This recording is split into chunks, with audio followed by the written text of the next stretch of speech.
Après le déluge, et après que Noé, ses fils et leurs filles sortirent de l'arche, il y avait un homme engendré par son petit-fils Cush, dont le nom était Nimrod. Il était un puissant chasseur devant le Seigneur. C'est pourquoi il est dit, même comme Nimrod, le puissant chasseur devant le Seigneur. Et le début de son royaume était Babel, qui signifie confusion. Le nom Nimrod signifie rébellion. Nimrod était un rebelle contre Dieu, et en tant que chef du royaume de Babel, Nimrod était également lié à la construction de la tour de Babel. Et il est dit, allons, construisons une ville et une tour dont le sommet peut atteindre le ciel. Selon l'historien Joséphus, Nimrod a dit qu'il se vengerait de Dieu s'il avait l'intention de noyer à nouveau le monde. Pour cela, il construirait une tour trop haute pour que les eaux l'atteignent, et qu'il se vengerait de Dieu pour avoir détruit ses ancêtres. Le motif de la construction de la tour de Babel, selon Joséphus, était de protéger l'humanité contre une autre inondation.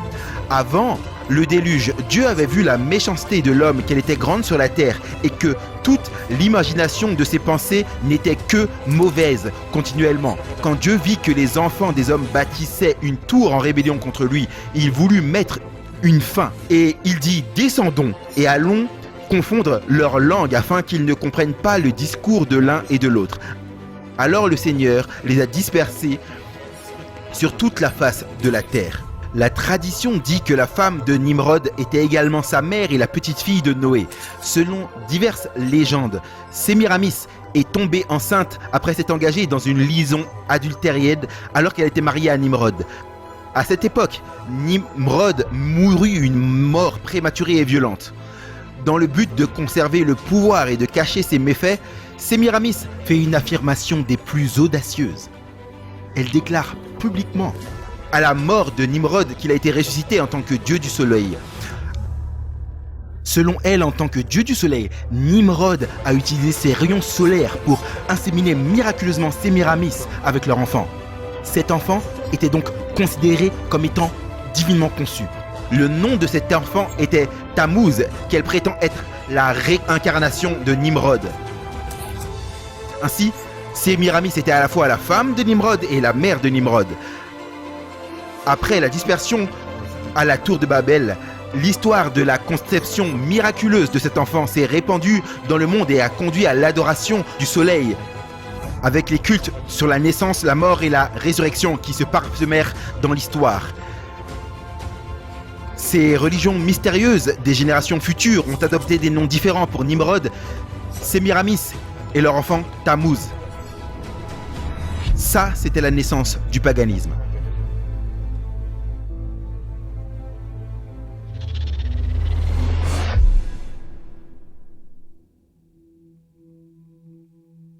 Le livre égyptien des morts. Si vous êtes comme moi, vous aimez probablement étudier la mythologie et ce livre a pu être votre introduction aux faux dieux et aux fausses déesses. Vous avez Isis et Horus de la mythologie égyptienne dont la plupart des athées disent qu'il s'agit d'une version la plus ancienne de Marie et de Jésus. Et bien sûr, vous avez d'autres divinités comme Marie et comme Christ et d'autres religions mystérieuses telles que la mythologie nordique, grecque, romaine, babylonienne, qui sont antérieures au christianisme. Pourquoi est-ce ainsi ? Comment se fait-il qu'il y ait tant de religions différentes dans le monde, toutes avec leur version d'une naissance virginale, bien avant que Christ ne soit même né à l'humanité ? C'est la question que je me suis posée il y a de nombreuses années. Eh bien, la naissance des religions païennes est survenue après le déluge, mais la prophétie d'une naissance virginale a été déclarée par Dieu bien avant cette époque. Dans Genèse 3, 14 et 15, peu après que Satan eut réussi à provoquer Adam et Ève au péché, Dieu lui a déclaré son sort. Le Seigneur, Dieu, a dit au serpent, « Parce que tu as fait cela, tu es maudit par-dessus tout le bétail et par-dessus toute bête des champs. Sur ton ventre, tu ramperas et tu mangeras de la poussière tous les jours de ta vie. Et je mettrai inimitié entre toi et la femme, entre ta semence et sa semence.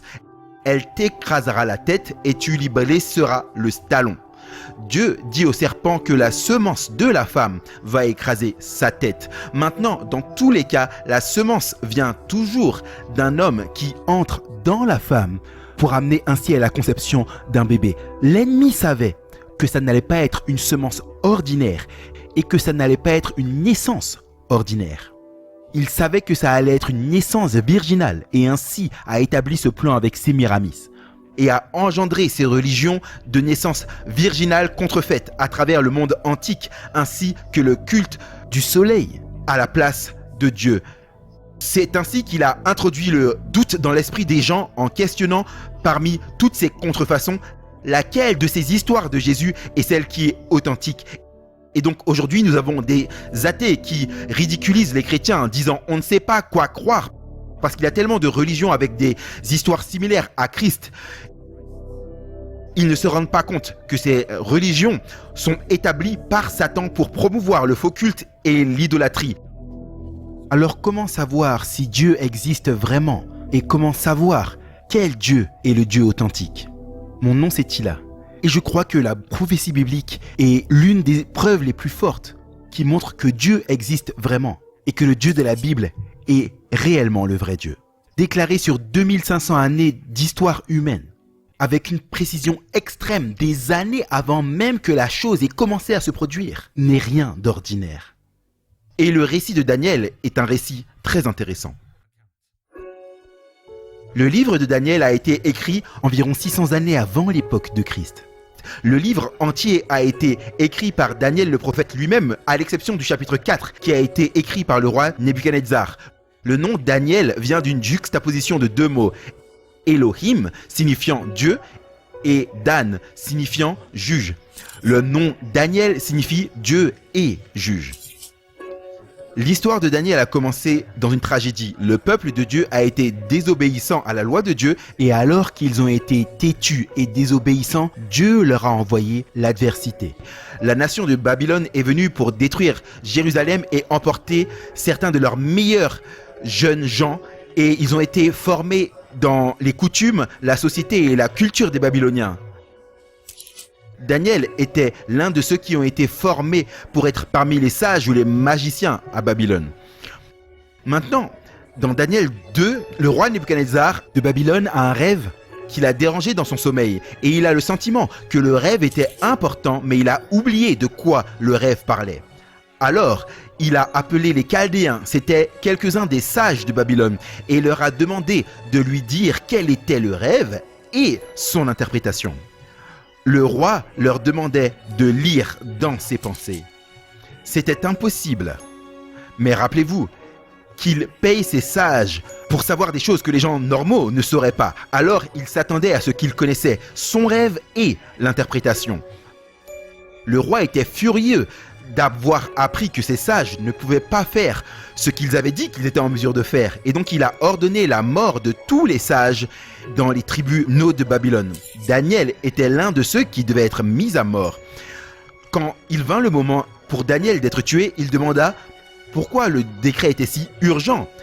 L'un des gardes du roi, Arioch, a fait à savoir à Daniel la raison pour laquelle le décret était ainsi. Et donc Daniel a fait une demande pour avoir plus de temps et il a demandé à ses amis israélites de prier au sujet du rêve. Et au verset 19 de Daniel 2, la Bible dit que Dieu a donné à Daniel le rêve dans une vision nocturne. Alors Daniel a hardiment rencontré le roi pour lui dire quel était le rêve et, le plus important, qu'il y a un Dieu dans le ciel qui révèle les secrets et lui seul peut interpréter le rêve. Et le rêve était ceci. Roi Nebuchadnezzar a vu une statue géante avec une tête d'or, une poitrine d'argent, le ventre et les cuisses d'airain et les jambes de fer et les orteils en partie de fer et en partie d'argile. Une pierre a été découpée sans main et a frappé la statue sur ses pieds et a complètement détruit la statue. Puis cette pierre est devenue une grande montagne qui a rempli toute la terre. Donc, avec l'aide de Dieu, Daniel déclare au roi quel était son rêve et dit au roi l'interprétation. Maintenant, on peut trouver des livres chrétiens sur cette question qui vont dire que cette statue, c'est l'Union européenne ou les Nations unies. Mais qu'est-ce que la Bible dit réellement ? À partir du verset 37 de Daniel 2, Daniel rappelle au roi à quel point son royaume était glorieux. Puis il dit que tuez cette tête d'or. La tête d'or est le roi Nebuchadnezzar et le royaume de Babylone. Puis Daniel dit qu'après le royaume de Babylone, un royaume d'argent s'élèvera. Puis après cela, un troisième d'airain régnera sur le monde. Puis un quatrième royaume de fer les brisera tous. Et ce quatrième royaume sera divisé. De sorte que ce que Daniel essayait de dire, c'est que cette grande statue était une chronologie et que chaque métal représentait un royaume. Daniel dit que Babylone était cette tête d'or et que les autres métaux après l'or représentaient les empires mondiaux à venir qui vont conquérir après Babylone. Qui était alors la poitrine et les bras d'argent ? Eh bien, qui a conquis Babylone ? Malgré les désirs et les ambitions de Nebuchadnezzar, Babylone n'a pas continué pour toujours. Elle a finalement été conquise par l'empire médo-perse dirigé par Cyrus le Grand qui a régné de 539 avant Jésus-Christ jusqu'en 331 avant Jésus-Christ. L'empire Mède et Perse était cette poitrine d'argent. Qui a conquis les Mèdes et les Perses ? C'était bien sûr les Macédoniens. Alexandre le Grand qui a conduit le royaume de la Grèce, qui a dirigé le monde de 331 à 168 avant Jésus-Christ. Alexandre le Grand était l'un des plus grands généraux de tous les temps. Et un fait très intéressant, les armes grecques étaient faites en bronze. La Grèce était cette taille de bronze. Qui est-ce qui a conquis les Grecs ? Le 22 juin 1068 après Jésus-Christ, durant la bataille de Pydna, l'empire d'Alexandre le Grand, 144 années après sa mort, a péri sous la monarchie de fer de Rome. Au verset 40 de Daniel 2, Daniel dit que ce quatrième royaume sera aussi fort que le fer. De même que le fer peut briser et réduire tout en pièces. Le fer peut détruire l'or, l'argent et le bronze. Rome était le plus grand royaume de l'Antiquité. Jésus-Christ a été cloué sur une croix romaine en 31 après Jésus-Christ. Jérusalem a été pillée par l'armée romaine en 70 après Jésus-Christ. Les jambes de fer étaient Rome. Qui a conquis Rome ? Le verset 41 de Daniel 2 dit que ce quatrième royaume ne sera pas conquis. Il sera plutôt divisé. Nous savons maintenant que le quatrième royaume était Rome. Et si on retrace l'histoire, on voit que Rome a été divisée et non conquise. Alors on ne peut pas nier la vérité, que ce livre qu'il a déclaré dans le passé est un livre surnaturel. Donc Rome a été conquise ou a-t-elle été divisée ? Rome a été en fait non conquise de l'extérieur, mais divisée de l'intérieur. En 285 après Jésus-Christ, l'Empire romain était tellement vaste qu'il n'était plus possible de gouverner toutes les provinces depuis le siège central de Rome. L'empereur Dioclétien a divisé l'Empire en deux avec l'Empire oriental gouverné par Byzance, plus tard connu sous le nom de Constantinople, et l'Empire occidental gouverné depuis Rome.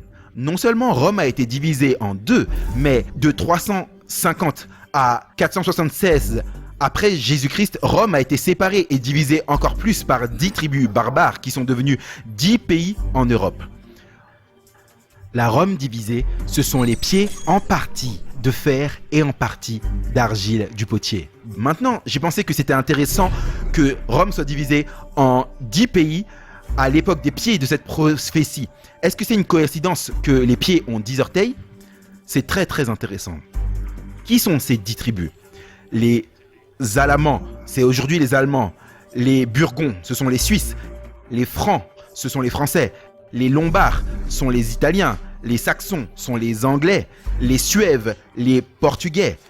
Les Visigoths, les Espagnols. Les Hérules, les Ostrogoths et les Vandales sont des tribus éteintes. Et ça a été prophétisé par Daniel au chapitre 7. Toutes ces tribus barbares forment aujourd'hui la Rome divisée, ou ce que nous appelons l'Europe aujourd'hui. Ce sont les pieds et les orteils en partie de fer et en partie d'argile du piauté. Maintenant, le verset 43 de Daniel 2 dit que Rome divisée essaiera d'adhérer ou de s'unir les uns aux autres, mais ne réussira pas. Tout comme le fer ne peut se mélanger avec l'argile. Y a-t-il eu des efforts pour unir l'Europe?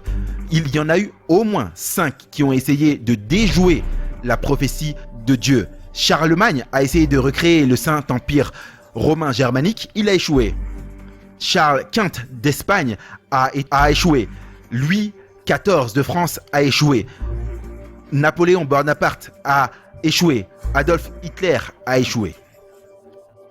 On ne peut pas arrêter la prophétie. Quand Dieu le déclare, c'est permanent.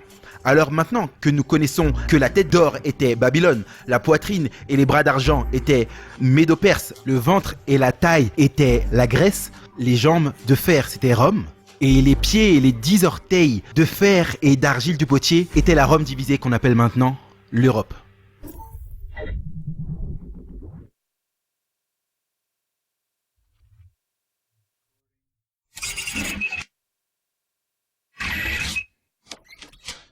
Le mot adoration signifie se prosterner ou se soumettre à quelqu'un ou à quelque chose. Donc, quand vous adorez Dieu, cela signifie que vous vous soumettez à lui et que vous vous soumettez à ses commandements. Maintenant, dans Ésaïe 41, Dieu lance un défi à ceux qui s'opposent à lui. Produisez votre cause, dit l'Éternel. Présentez vos raisons fortes, dit le roi de Jacob, qu'il présente et nous montre ce qui arrivera, qu'il montre les premières choses, ce qu'elles sont, afin que nous puissions les considérer et connaître les choses à venir. Ou déclarez-nous les choses qui doivent venir, montrez-nous les choses qui doivent venir après aujourd'hui, afin que nous sachions que vous êtes des dieux. Vous voyez, souvent, les non-croyants et parfois même les chrétiens s'adorent eux-mêmes sans le savoir, en se soumettant à leur propre volonté et à leurs propres commandements au lieu des commandements de Dieu. Le vrai Dieu dit « Prouvez-nous que vous êtes Dieu, déclarez-nous le futur à partir de maintenant. » Dieu dit dans Ésaïe 42 « Je suis le Seigneur, c'est mon nom, et ma gloire je ne la donnerai à nul autre, ni ma louange à des images taillées. Voici, les choses anciennes sont arrivées, et je déclare de nouvelles choses avant qu'elles ne jaillissent. Je vous en parle. » Donc, seul Dieu peut déclarer l'avenir dès le début. Dans Jean 13 et 14, Jésus parlait avec ses disciples de choses qui doivent avoir lieu concernant l'avenir. Ensuite, il dit « Maintenant, je vous ai dit afin que cela n'arrive afin que lorsque cela arrivera, vous puissiez croire. » Ainsi, Dieu nous donne la prophétie biblique pour nous faire savoir qu'il est vraiment Dieu et pour que lorsque la prophétie se réalise, nous puissions croire. Il n'y a rien de plus important pour Dieu que de sauver nos âmes.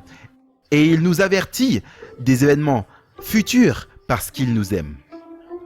Maintenant, nous savons donc ce que représente la statue de Daniel 2 et que chaque métal dans la statue représente différents royaumes ou différentes puissances politiques. Nous savons aussi que les pieds de fer et d'argile représentent la Rome divisée, que nous appelons maintenant l'Europe. Il y a une application secondaire à ce fer et cette argile du potier. Le fer représente Rome, qui est un royaume païen. Mais qu'en est-il de l'argile du potier? C'est quoi? L'argile, c'est une représentation de quoi dans la Bible?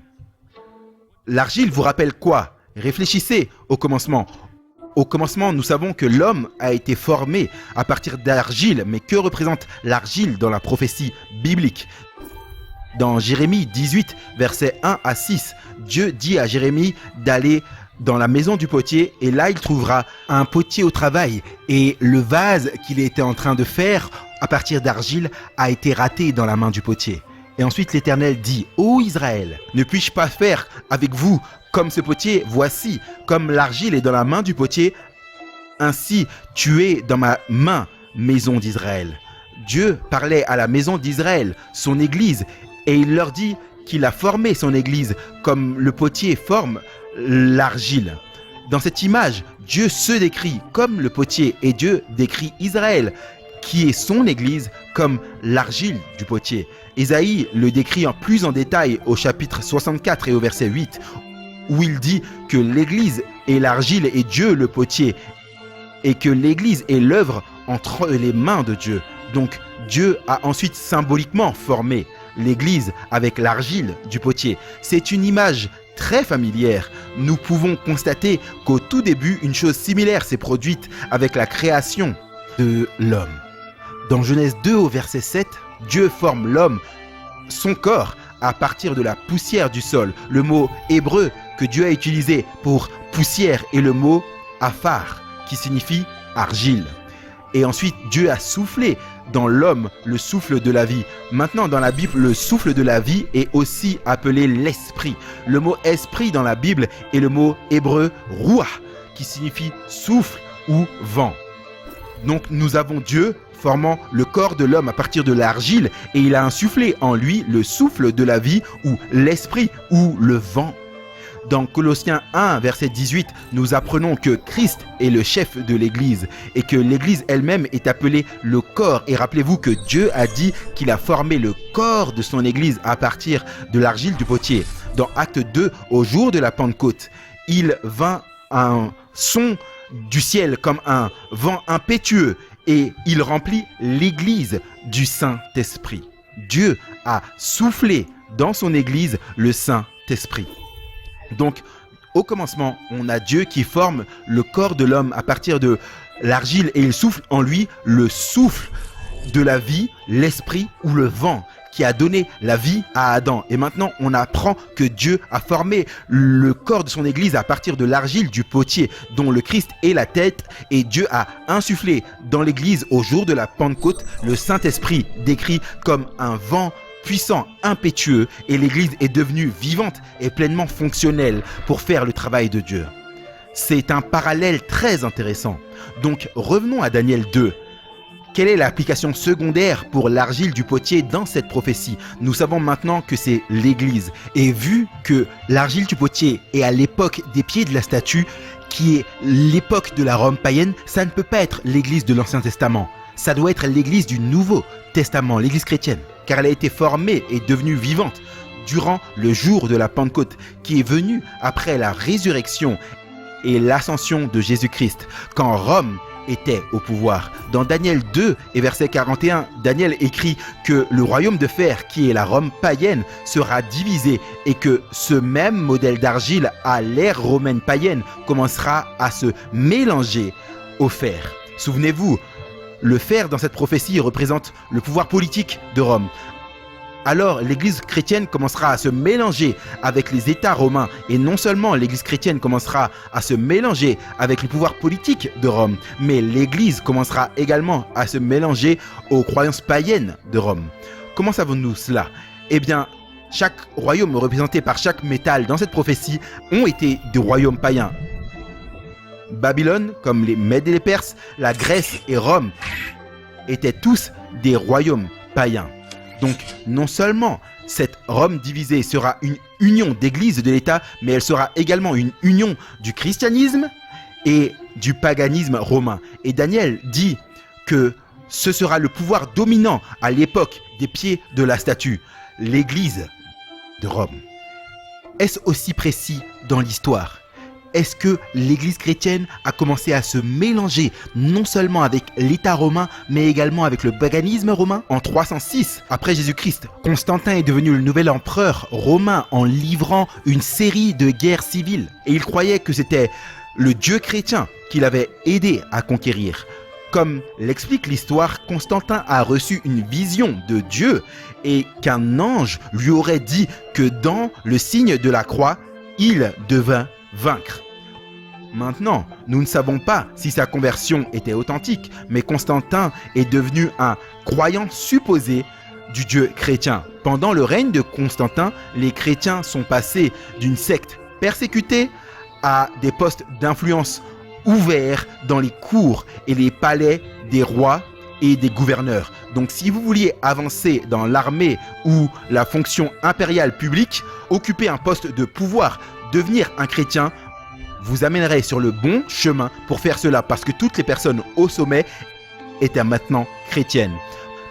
Constantin avait fait du christianisme la religion de l'État. Et donc à ce moment-là, le christianisme avait commencé à se mêler à l'État de Rome.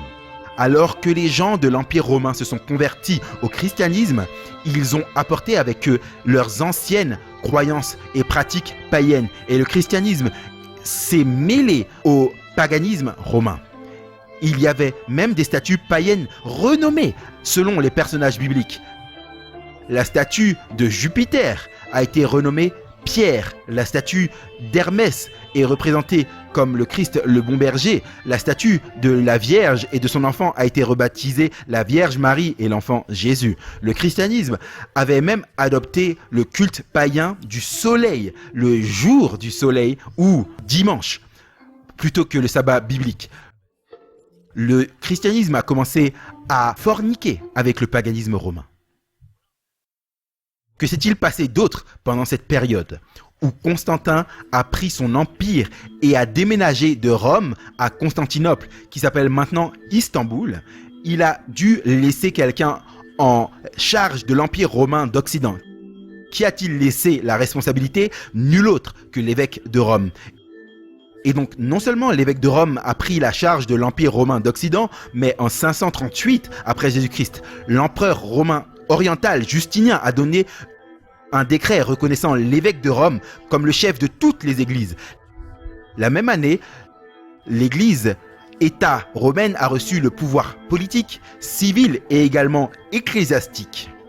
L'église de Rome, ou la Rome papale, que nous appelons maintenant la papauté, est devenue le pouvoir à Rome, le pouvoir civil, le pouvoir politique et le pouvoir religieux. Et ainsi, après la chute de Rome, elle a continué dans son état divisé et elle a également continué comme étant une union d'église et de l'État. Maintenant, nous voyons les trois applications prophétiques de l'ère des pieds dans Daniel 2. Non seulement Rome a été divisée en deux avec deux empires, mais elle a également été séparée par 10 tribus et divisée en 10 royaumes ou 10 pays.